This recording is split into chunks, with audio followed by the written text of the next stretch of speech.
Elon Musk का कहना है कि कोई भी इंसान बेहतर तरीके से उस वक्त काम करता है जब उसे पता हो कि मंजिल क्या है और क्यों है।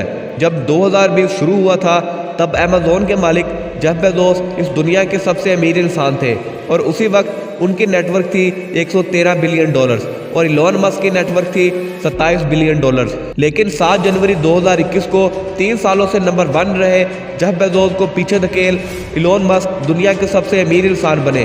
पिछले 12 महीनों में जितने इलॉन मस्क ने अर्न किए हैं उतनी तो बिल गेट्स की इंटायर नेटवर्क भी नहीं है। हम शुरू से स्टार्ट करते हैं। 12 साल की उम्र में हम या तो वीडियो गेम्स खेलते हैं या फिर कार्टून देखते हैं। लेकिन दूसरी तरफ इलॉन मस्क ने 12 साल की उम्र में एक ब्लास्टर नामी गेम तैयार करके एक वीडियो गेम्स कंपनी को $500 में बेच भी दिया। इलॉन के पेरेंट्स को ये लगता था कि इलॉन को कम सुनाई देता है और इसी वजह से इलॉन मस्क के कान का ऑपरेशन भी हुआ, लेकिन उससे भी कुछ खास फर्क नहीं पड़ा। फिर उनके पेरेंट्स को बाद में पता चला कि इलॉन मस्क का फोकस इतना तगड़ा है कि जब वो कोई चीज़ सोच रहे होते हैं या फिर पढ़ रहे होते हैं तो उन्हें कोई और दूसरी बात सुनाई नहीं देती। और कहते हैं कि इलॉन के पास फोटोग्राफिक मेमोरी है, यानी जिस चीज़ को वो एक बार देख ले वो उन्हें याद हो जाती है। ऐसी ही इंटरेस्टिंग स्टोरीज से भरा है इलॉन मस्क का बचपन। जहां कोई नॉर्मल इंसान हफ्ते के 40 से 50 घंटे ही काम कर पाता है, वहीं दूसरी तरफ इलॉन मस्क हफ्ते के 100 घंटे काम करते हैं। ये पागलपन नहीं तो और क्या है अपने काम को लेकर, और इसी पागल ने वो कर दिखाया जो कोई सोच भी नहीं सकता। इलॉन ने देखा कि सिर्फ चेक क्लियर करवाने के लिए बैंक के बाहर लंबी लंबी कतारें लगी हुई हैं और इसी प्रॉब्लम के सोल्यूशन के लिए उन्होंने X.com कंपनी की शुरुआत। पहले तो कोई भी शख्स ऑनलाइन ट्रांजैक्शन करने के लिए तैयार नहीं था, लेकिन बाद में उनकी कंपनी की अच्छी खासी ग्रोथ हुई और बाद में इलॉन मस्क ने X.com और कन्फिनिटी को मर्ज कर दिया और कंपनी का नाम बदलकर पेपल रख दिया। ईबे ने पेपल को $1.5 बिलियन में खरीद लिया, जिसमें इलॉन मस्क का शेयर सबसे ज़्यादा था। इसी वजह से इलॉन मस्क को $180 मिलियन मिले। ये बंदा चाहता तो ये सारा पैसा अयाशी करने में भी उड़ा सकता था, लेकिन इलॉन मस्क ने ऐसा नहीं किया और उसी पैसे से इलॉन मस्क ने एक कंपनी खड़ी कर दी जिसका नाम SpaceX रखा। और ये कंपनी कम खर्च में रॉकेट को स्पेस में भेजना चाहती थी और उसी वक्त रशिया रॉकेट की टेक्नोलॉजी के मामले में सबसे आगे था। इसलिए इलॉन रॉकेट खरीदने के लिए रशिया गए, लेकिन वहाँ उनका बहुत मजाक उड़ाया गया और इलॉन वहाँ से वापस आ गए।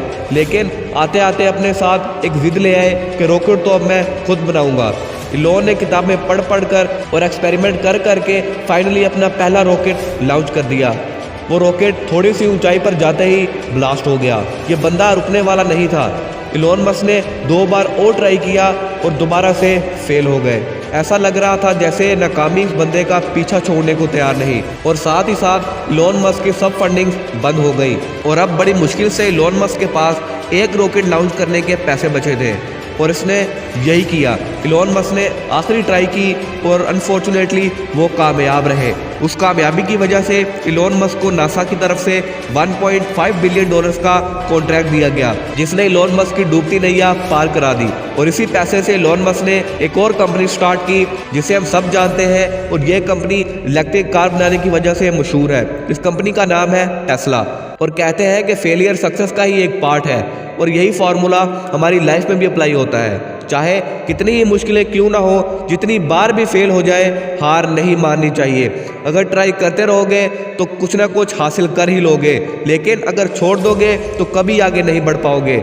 We will never quit and quitter never win. ये बंदा इतने फेलियर्स के बाद भी नहीं रुका और कोशिश करता रहा। उसी कोशिश की वजह से इलॉन मस्क ने इतनी सारी कंपनीज खड़ी कर दी, जिसमें से Tesla, the boring company, open AI, PayPal, solar city, Zip2, Neuralink, X.com, hyperloop, ये सब इलॉन मस्क की टॉप कंपनीज हैं। अगर आपको ये वीडियो अच्छी लगी हो तो वीडियो को लाइक करके चैनल को सब्सक्राइब करना मत भूलना और बेल आइकन को भी ऑल पे सेलेक्ट कर दें ताकि हमारी हर आने वाली वीडियो सबसे पहले आप तक पहुंच सके।